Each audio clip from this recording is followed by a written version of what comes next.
umaga. Ang pag-uusapan natin ngayon is about mean and variance of a discrete random variable.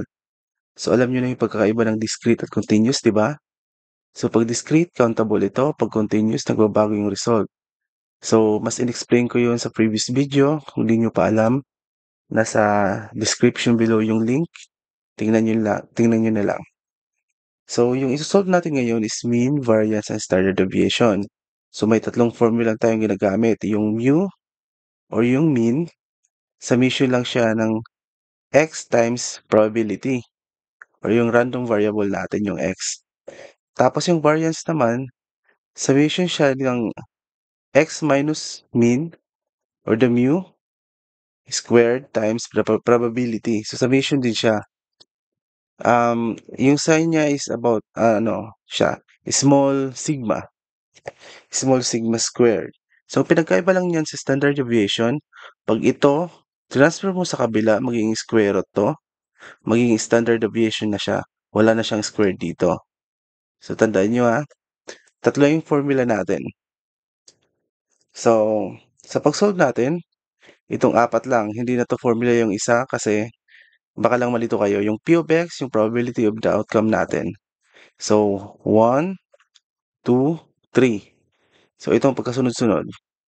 Yan yung kukunin natin. Sa example tayo. So, the number of cars daw, yun. Tapos, ito yung random variables natin, or x. At yung probability niya, since given naman to, kahit i-neglect nyo na yung sentence na to, wala lang twist yan. So, ito yung isosolve natin. Since given na yung raw data natin, dito tayo lahat magbabase. Solve natin. So, nilagyan ko dito ng box for solution para mas madali kong ma-explain. Ito yung raw data natin. Wait lang, nasulatan ko yata. Now, ano unang gagawin natin? First, yung probability natin, need natin siyang i-convert in decimal. Kasi hindi pwedeng i-multiply kagad natin yan ng naka-percent. Pwede rin, kung calculator gamit nyo, pwede namang percent sign doon.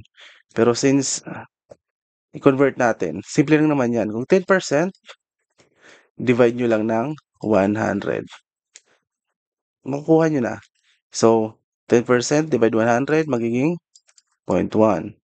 20%, 0.2. 30%, 0.3. And the 20% is 0.2 again, and 0.2 again. So, anong unang isolve natin? Ito yung pagkasunod-sunod natin, di ba? So, ang unang isolve natin is summation ng x i-multiply sa px. May multiply ito dito. Since variable yan dalawa, obvious na yan, i-multiply yan para makuha natin yung mean. So, anong unang gagawin natin? Since given na yung x at yung probability na px, i-multiply lang nating dalawa yan. So, gawa ulit tayo ng table. Actually, pwede nyo lahatin kagad yung table, pero para di kayo maguluhan, isa-isang table lang yung ginagawa ko. Okay? So, x times px, or the probability, is random variable. So, i-multiply mo lang to, 0 times 0.1, obviously, kahit ano yan, 0 yan.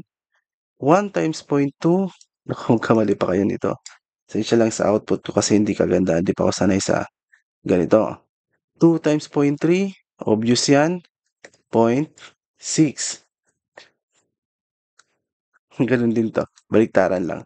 0.6, 0.8. Ngayon, nakita nyo na, since nakuha na lang natin ang value lahat ng x times px, para makuha natin yung mu or mean, isasum lang natin to lahat. 'Di ba? Anong value nito? 0.8, 61.2, 2.2. Galing nyo kung nakuha nyo yon. I-add lang natin to lahat. Kaya nga sabi dito sa mission, no? Yan na. Yan na yung mean natin. Ang dali, di ba? Itong lahat sa mission ng multiplication ng ating raw data dito sa random variable times probability. So, anong sunod? Ito na tayo. Ito na, number 3, yung variance. Since may value na tayo ng px or the probability, ang kukunin lang natin is x or the random variable minus the total summation of 2.2. or the mu.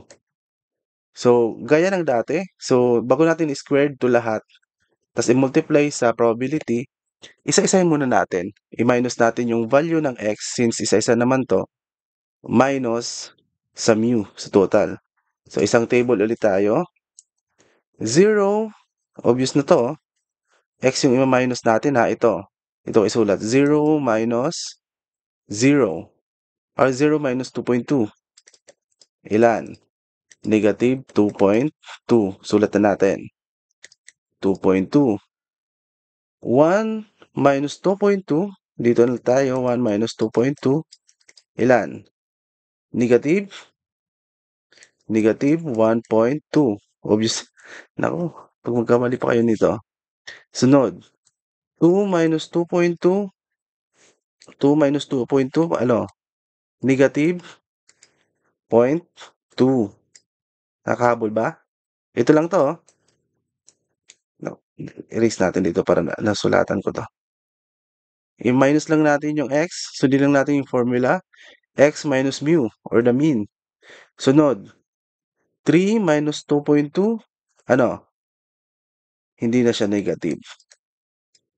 Sunod. 4 minus 2.2 is 1.8. Ano sunod na gagawin natin sa formula? Lahat na value na to, isa-isa to, i-squared natin. So, kahit negative pa yan o positive, since i-squared natin, magiging positive yan. Gawa ulit tayo ng isang table. Ito, i-squared na natin. Yung isa-isang value niyan. Sa bawat value niyan, i-squared natin. 2.2 squared, or dito isulat natin. 2.2, ito ang gamit dito eh. 2.2 squared, magiging 4.84. Calculator nyo, gamitin nyo para makahabol kayo. Sunod, 1.2 times 1.2, 1.44.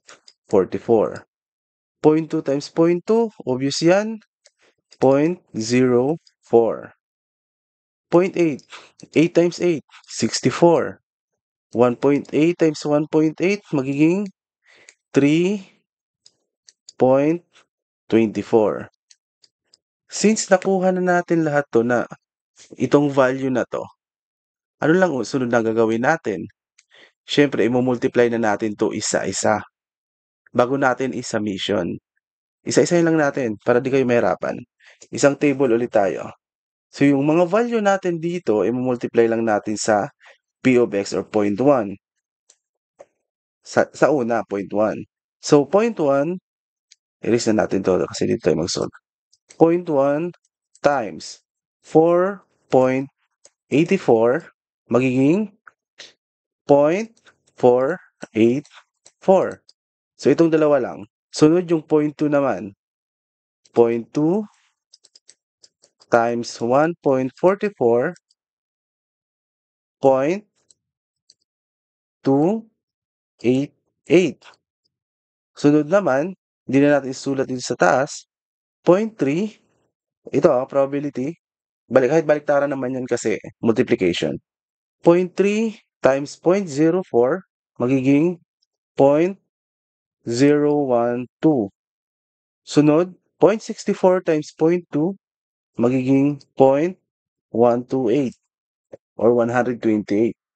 Sunod naman, 3.24 times 0.2 magiging, hindi siya 3.24. 3.24 times 0.2, ilan? 0.648. Tama ba? Ngayon nakuha na natin lahat ng value na to, sensya na hindi kagandahan talaga yung output ko. Makukuha na natin yung summation nito. Ito lang yung gagawin natin, oh. Summation nito. Kaya ginawa ko lang yung table kasi hindi masyado maganda yung output ko hindi pa ako sanay sa mga electronic na gadget dito. So, nakuha na natin yung value. Anong gagawin na natin? Total of this, itong result ng natin para makuha natin yung variance. So, anong total nito? Calculator, 1.56. Ang dali, di ba? May variance na tayo. So, inisa-isa lang natin para di kayo maguluhan.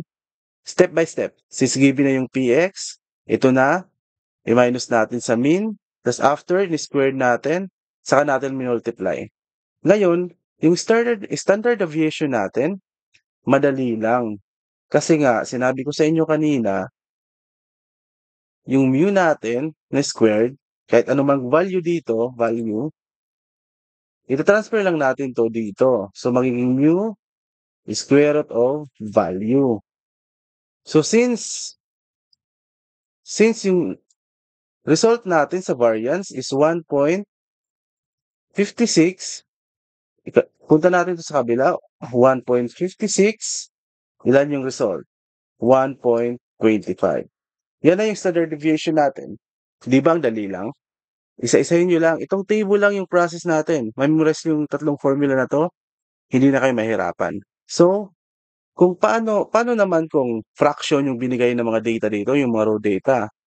Since wala na tayong time, tingnan nyo sa sunod na video, nasa link below. Ganito lang din yung gagawin. Kung hindi nyo pa naintindihan. Pero kung naintindihan nyo na, okay na lang din. Thank you for watching.